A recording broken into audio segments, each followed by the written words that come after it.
Hello everyone, I'm Tyler Edlin. This is Brush Sauce Theater episode 26. I'll be joined by my good friend Derek Weslake this episode, and we'll be talking about concepts for interiors, mostly sci-fi and then a few other ones, and talking about the tips and techniques we use to create them.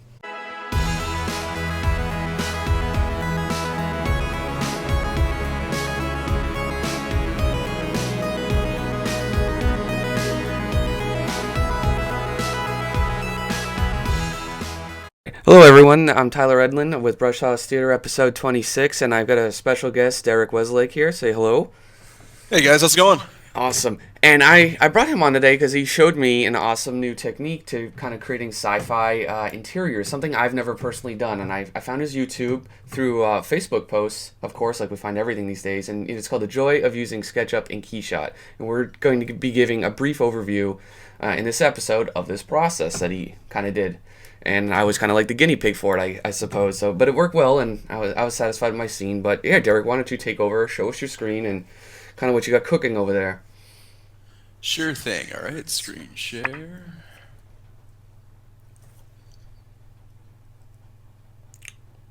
We have this adventurer saluting the...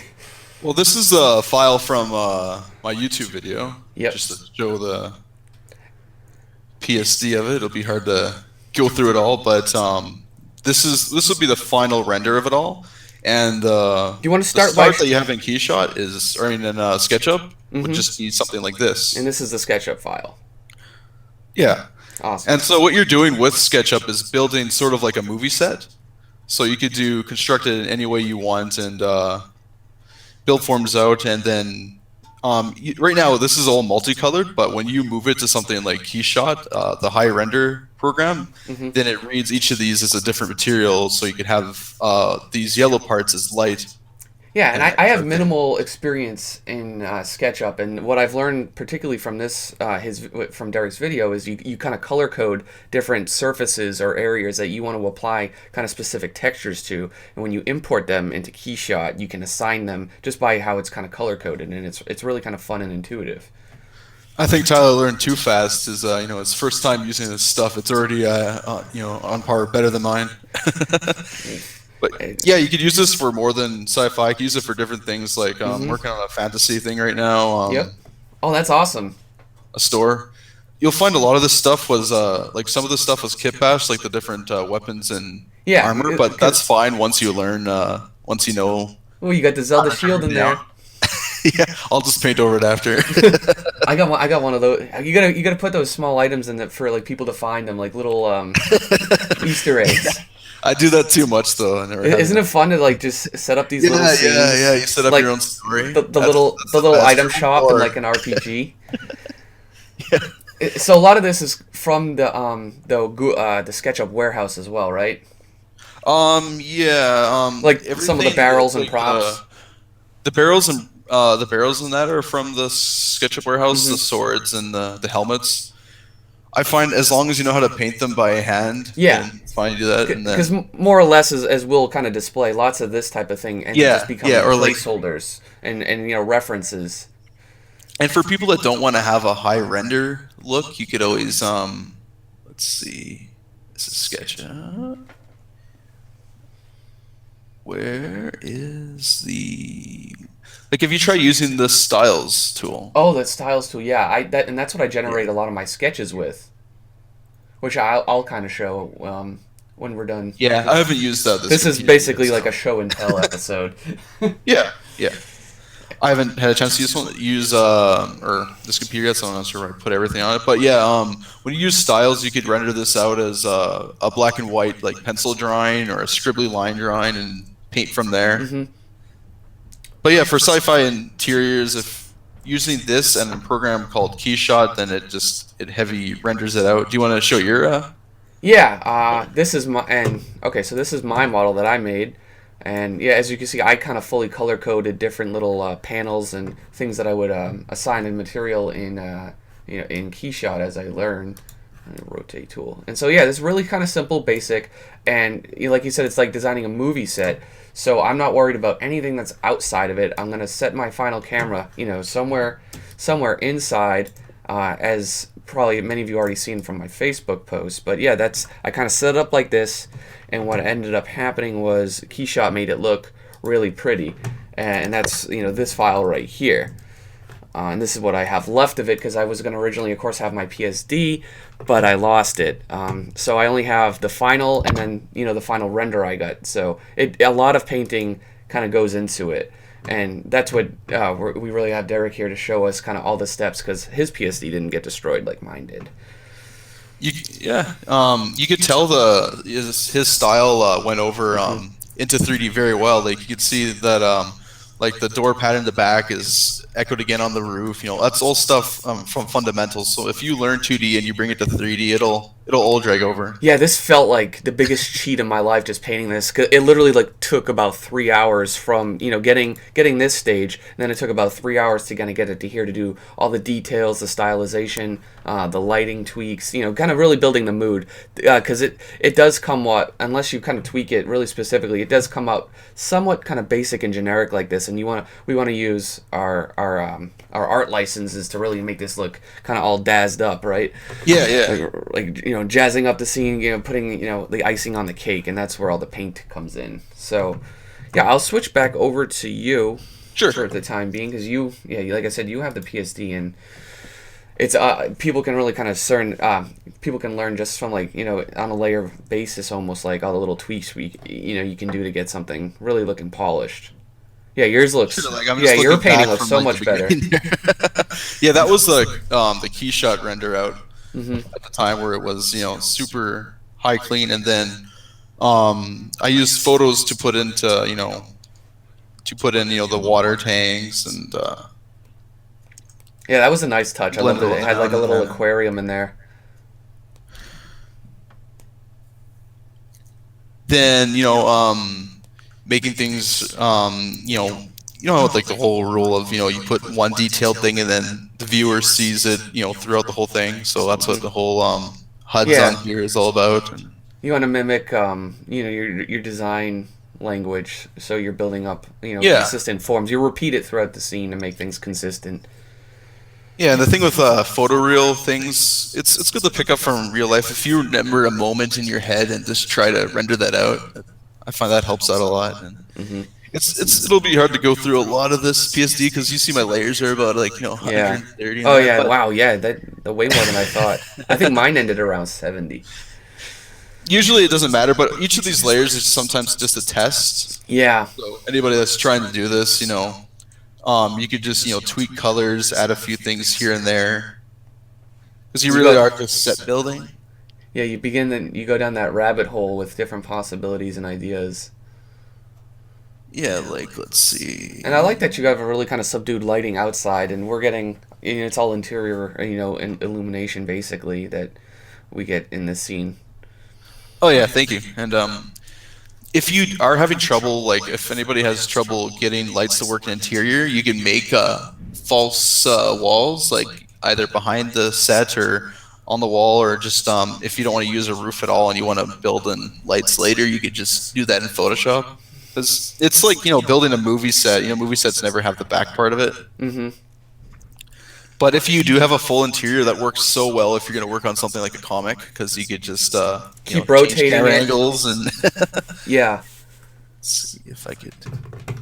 Yeah, and that's that's the perfect application for it. Like the last room I rendered out, I must have did 4 different angles within it, so then I could draw over, retrace it, and if I wanted to show different, do different callouts for it and show different props and arrangements. Yeah. Here's one of the ones I didn't use on the side. There's an example of things that you can do, and you just switch them on and off to see if they'll work. Just that window. Yeah, maybe that's probably a better idea that you actually keep them. I usually delete everything. I'm like, all right, dead idea. No, it's good to have 1 or 2 layers, especially if you're doing painterly stuff like that, or if you're trying to have that kind of finish. It's sometimes for client stuff, I'll keep it in so many different layers. What type of reference would you advise anyone to kind of gather if they were going to build this sort of scene, but they really don't? Then maybe their muscle memory isn't quite there yet. So that and we all use reference, but particularly if you're less experienced, the more reference, the better. Yeah, I'd say. getting a good like use something like PRF and then putting all the pictures you could find on say something like Pinterest or Flickr. And if you go out to the city nowadays, or like if you happen to be lucky enough to be in a bigger city, you'll find that a lot of stuff is catching up with sci-fi and future tech. Like I know going to Japan was huge inspiration for that, but I'd say just open up things like what's a good example? Tesla factories are really hyper clean. Yeah, maybe even malls or different facilities, and labs basically. Yeah. Of course, movie stills too, right? Movie stills is always a safe bet. A lot of people get nervous about where to place pipes and stuff, but you'll find a lot of buildings. They kind of they have a lot of control over it now, so it's more for aesthetics. That's why have piping on the roofs that it just looks cool. They didn't need to be shown, but people will show them anyway. They show the functionality of their building. Yeah, they look cool. Yeah, interior designers and stuff like that, and sometimes you use the pipes just for lights. Yeah, that old type of rustic look, and it definitely adds to a certain sensibility or atmosphere when you choose to include some of that sort of element in a scene. And I like that you put your own your little decals in there and everything. That is an awesome touch. Yeah, that's again like you said. The whole it's sort of like the hiding the Zelda shield thing. You could hide your own stories and all your pictures, and doing project-based work. It's always fun because you could drag it.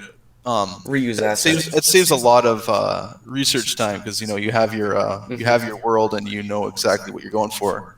I always recommend people to do that sort of thing instead of like every painting is a one-off thing that's just like completely random. Having a portfolio of completely 15 whatever different random images doesn't connect as well as if you had like different little mini series almost like. Yeah, and like you have like was it Sunderfall? You have? Yeah, that's really cool. That's what I'm primarily building. Some stuff you may not use when you make 3D. It's just like sketching though. You have your thumbnails and stuff. Mm-hmm. Oh, you do have thumbnails for this too. Do you want to show those? Oh yeah, I could do that. You ended up going like a boss, and you actually did thumbnails. I was just like, oh, you don't need to. It's just it helps if you don't have a clear thing in your head of what you want to do. I can show mine. Let me. Let's see, where did my navigator open? There it is. There. Yeah. When I was designing this, the whole idea was just a hallway with one window looking out with buildings. Mm-hmm. Originally, I was going to do a school scene with the chairs and that sort of thing, but I wanted to do a corridor because I haven't done that, but everything needs corridors. Yep. And that's exactly the way I looked at it. It's like I've never done a modern type of sci-fi office before, like never have. So it's like let's just do it, get it over with. Yeah, and you'll find as an artist, you have like so many things that you haven't gotten to in your head that like your brain kind of thinks that you did. But when you look back, you're like, no, I really haven't shown that. My artistic bucket list. Just a bucket list of things that I want to paint, and I went through a handful of them last year, so that was good. Yeah. I did the bar scene. I did. Oh, that was so good. I love that scene. Yeah, it's like that was just like in my head for years, and it's just like I just got to do it, and it took forever, but I'm glad I did. Oh man, you nailed that. Yeah.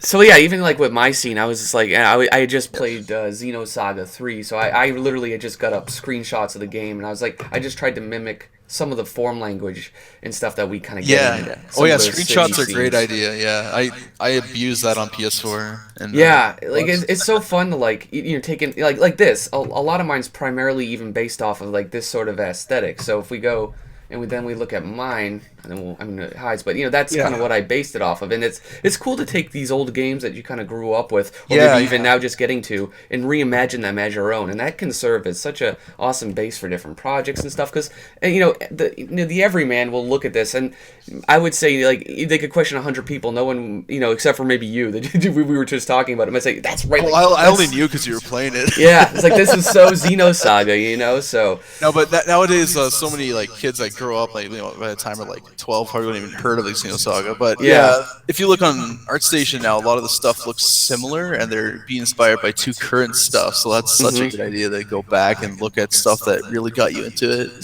So what I've been doing for inspiration lately is if I'm watching, I watch a lot of YouTube Let's Plays on my secondary monitor while I'm painting. Oh yeah, that's just old games that I from the PlayStation era that I grew up with. And if I like, and I'll just take little screenshots of people playing these games because I don't have the time to go replay them all. And I'll put them all in a folder and I'll just go through. It's like, which scene today would I like to reinvent? If I have some time and maybe I want to learn something and apply it to reinventing a scene. Like the one artist, was it Feng Zhu? Where he does Let's Draw. Let's Draw. And he was redrawing like Final Fantasy VI and everything. Yeah. Really, it's just a fun way to kind of just exercise and build up a huge body of work. Yeah, because it's an era of remakes. Might as well do them right. Give it your spin. So yeah, that's awesome. Yeah, cool. You can get basically the moral of this lesson is even with a basic sketch. Or, thumbnail sketches you presented, you can get something looking really professional and finished relatively quickly, as long as you have a general idea of where you're going. Yeah. It's like for moving from SketchUp to Keyshot, it's like if photography, if you have bad lighting on somebody, they'll always look bad. But if you put good lighting on anybody, you can make them look good. Yeah, so it's really kind of just about your own sense of like your design sensibilities and how you kind of lay things out. Is it functional? Is it meant to look fun? And you really just kind of ask yourself a lot of questions when you're building a scene in terms of how it's supposed to work and function. And if it looks all good, and then you might have an idea in your head where you want the light to be coming in or how you want to light the scene eventually. That certainly helps as well. Yeah, and those purists out there that really want to do like their own painting but are really afraid of 3D taking their style, you could do stuff like what this one artist Imperial Boy does. He'll make his own signs. Mm-hmm. He'll paint them out in Photoshop and then make them into a 3D model and then just use them in everything. Wow, yeah. And I can actually, while you're trying to import that into Keyshot so we can kind of show people a better idea of that, sure I can break into to my second scene I had just started. Oh, go right, and kind of show a little more of that. Because I'm doing just that thing. I want to do a more hand-painted aesthetic to it where I'm not really going directly over the 3D in this. This was the original model I exported, but I ended up starting completely from scratch with it. I just have it here as a reference. So this is all here, 100% hand painted, and I kind of started just like this. It was a solid gray, and then one benefit of Keyshot, it lets you kind of export a pass that looks like this, which is I think it's not the normals, but it's I forget the actual technical term of this, but this is the other version. You can get different passes. So if you're in Photoshop, you can magic wand any area and quickly fill it with a value or shade really quickly. So I'd go and do that, and I filled in the walls, the ceilings, and so this scene, this is just some of that gray that was left over since this is the first layer. But at this point, it's looking okay, and it's 100% hand painted from a 3D reference. And then layer by layer, I can kind of figure out how I want to add things. So like maybe like a little light on the floor. I wanted to do some crack in the walls, add a little bit of tech to this, so that's kind of where I got some of these panel line ideas, and then just going up from there, adding some shadows to things. I actually went back and did that, and then I kind of just filled in this. I brought it back in the ladders, so I painted them. And then I kind of thought of it in terms of structure. I would be layering the details on. So above this, I would put some of these higher kind of structural details on it, like these panels on the floor that kind of break up, and then of course the beams and the secondary floor of this kind of little loft. And then I would do the texture of that. And then finally, above that, then we have left is basically the furniture. So I'd go and just kind of paint all those on one layer. And yeah, I'm just kind of moving through like that. And basically from here, what I did was just kind of played a lot with tweaking the lighting. And this stage I can generally kind of tinker with forever and go back and forth on things because like I can never make up my mind. You can make 20 different moods really kind of quickly with coming from this sort of base, and then now I'm just kind of putting in a lot of those personal touches. So I'm designing all these rugs, I'm designing the plants. I have a bunch of pipes sketched in here because I love just putting pipes into scenes like this. And now decorations hanging on the I'll put plates, maybe pictures, things on the shelf, and that's kind of where I am with it now. But you you can come from a nice 3D application like SketchUp, which is free, by the way. If anyone didn't know, you can just download it and try it out. But you can generate lots of different types of scenes for different uses. Like for instance, SketchUp does, as Derek was saying, different styles. So I can basically turn. I didn't sketch any of this by hand. This is just from SketchUp. And it's like, yes, now I have a line drawing to complement this if I want to showcase it or something like that. It's just really kind of convenient. Like, how does it go when we find it? Windows Styles, I think it was. Yeah, here it is. yeah. So I I have a can. newer SketchUp that has that in a different place, so I can find it. Oh yeah, style comp. Yeah. Yeah, I like some of these. So it's like you can woo. There you go, your Sid Mead. Yeah, you can just like pick. And what I do is I save out a couple different passes, a couple different sketches that I like of it, and I composite them in Photoshop. And then you can, by masking out certain areas and whatnot, you can actually kind of add your own kind of line weight to them. So you're just taking there's this an infinite amount of ways to really kind of take advantage of this application, especially when it comes to doing interior designs and any kind of thing, really. That new one's looking like a PS1 like RPG background. That's really cool. Yeah. The whole like walking through. I kind of like it. I'd like if I saved out the scene, I would just layer it on top of the old one and see what I could do with it. But yeah, SketchUp's super cool. Definitely give it a shot if you have trouble drawing, interior spaces and whatnot. It'll save your life. That's why I wanted to do this episode this month, because the current brush sauce competitions is to design a rebel base, and for a lot of people that may mean drawing an interior, and that may be getting some of them out of their comfort zone. So everything's been so heavily character and illustration based. Oh yeah. Now we're getting real with it. So I can't wait to see what they make for that. yeah, you can come on as a judge if you want for that. That would be good. Someone with a kind of a concept art background would be good to back me up. Yeah, I wouldn't mind helping out. Awesome. Oh, so yeah, you have this in Keyshot now. Yeah, so this is the raw Keyshot look. Basically, it has all the ambient occlusion, which means all the shadows off the surfaces and stuff. That's what the main thing I really like from it. And you can change tons of things in this. Like you could like put a background that'll it'll read HDR environments. So this gives it a warm environment. But I put it in a conference room. But you could just take out the background and make it make it a sky. Drop in a skyline photo. Bam. I had one. But and then you for materials, this is why I color coded it for anybody that watches my video and it's going so fast that they can't notice it. Yes, I watched it like 20 different times to figure out what you were doing, but it works. You go to light and you drag one of these out, and then it becomes a light, right? and then normally you would have another window here. Not sure where I put it, but yeah, you could edit these tiers. There it is. There's that window. Awesome. Yeah, awesome. it's the project. It's the project tab, I believe. Yeah. I had a lot of trouble messing with when I was trying to light this scene. It's like I didn't. Yeah. It gets like really bright, really quick. But you can adjust the intensity. It with just sliders. Goofy shiny wood floor. Shiny wood floor. And Bowling alley. There you go.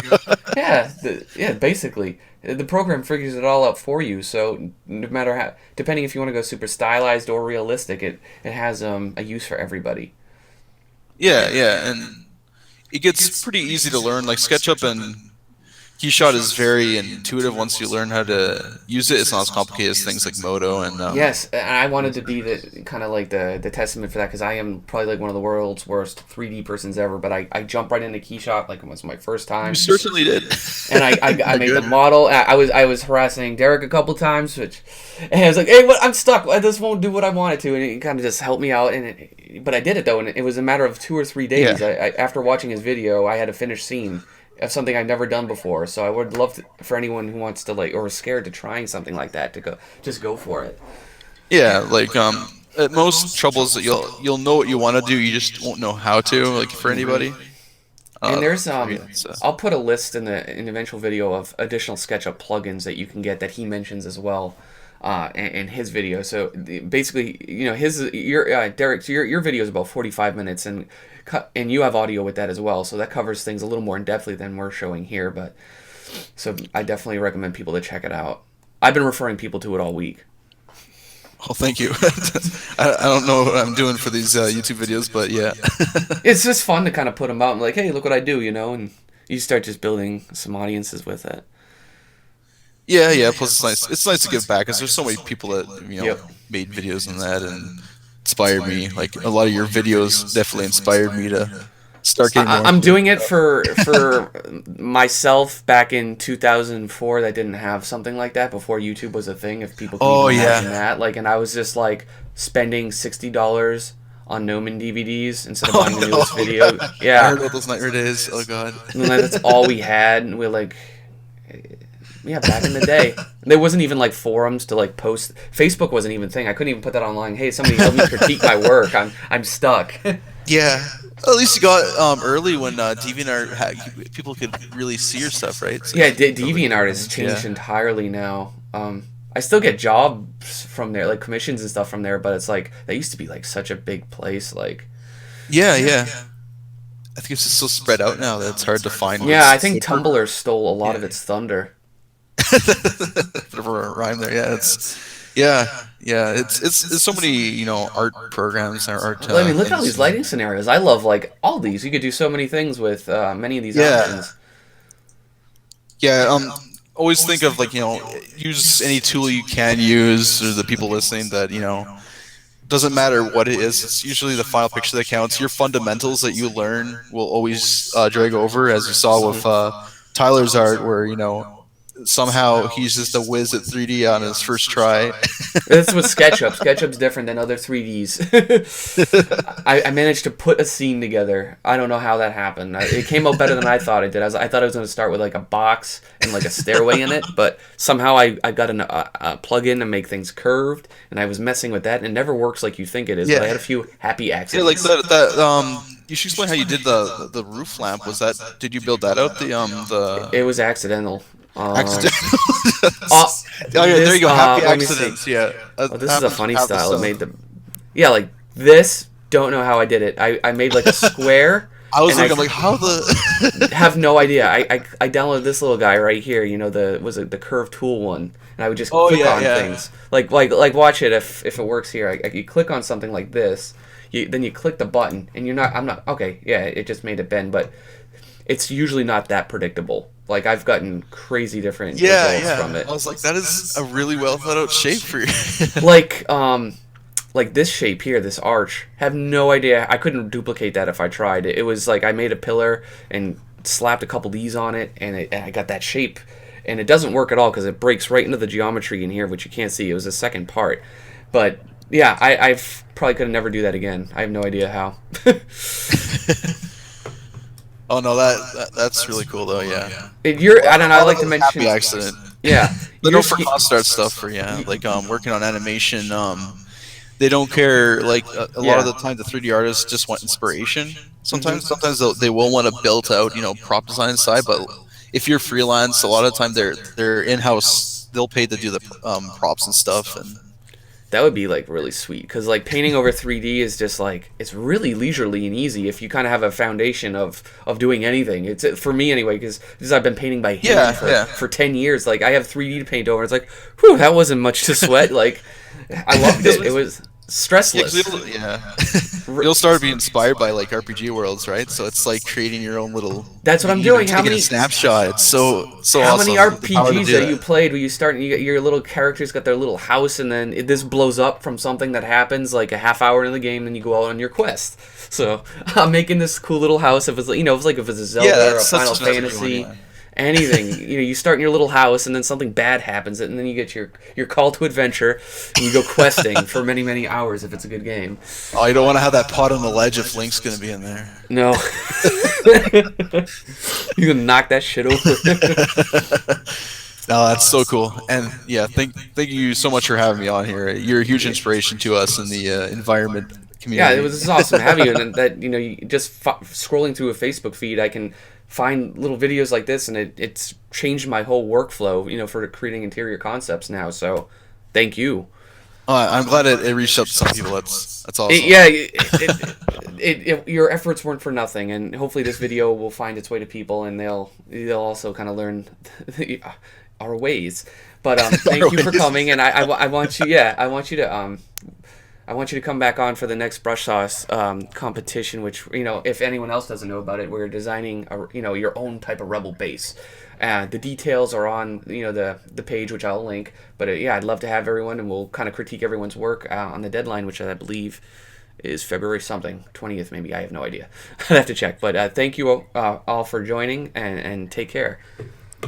Alrighty, thanks guys. Awesome. I'll just quit that just in time too. Stop.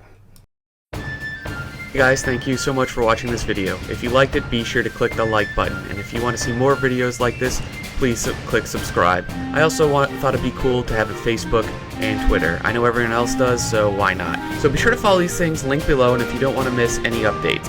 Did you enjoy what you just watched and are looking for a more in-depth full-length video? Please check out my premium tutorial shop, everyday prices with epic results. And if you want a guaranteed boost in your own skill, I also offer a one-on-one mentorship. Just email me now for rates and availability. Missed the last episode and you can catch it right here. Well, that's it for me this time. I'll see y'all in the next video.